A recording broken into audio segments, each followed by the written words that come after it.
Welcome everyone.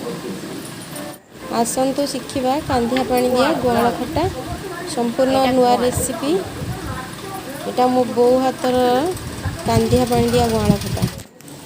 एथिरे किछि पियाज पड़बनी, केवल तेल लंका देकरी सोर्स दिया फुटा हम। तापर गुआल को काटिकी लुण हल्दी देकी हल्का फ्राए कराहब। अल्प सिझी आसला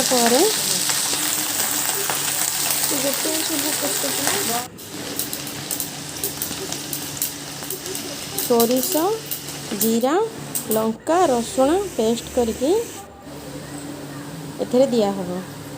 तापर ताकू किछि समय बेसर संगे सिझीबा छाड़ी दबा।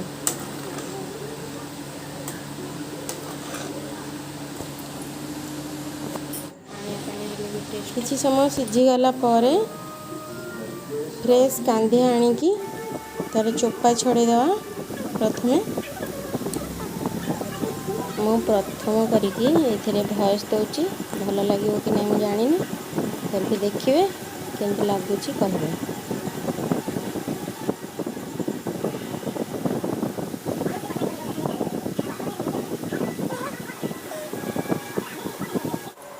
तापरे कांदिया को काटी दबा धोई धाईकरी।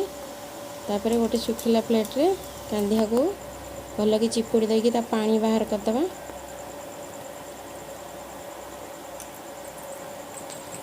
कांदिया को पानी तिक मंजी फंजी काढ़ी देकरी बेसर लास्ट को ठंडा हो सारा पर तरकारी हल्का तापर देदेबा। गैस को ऑफ कर देथिबा। आगु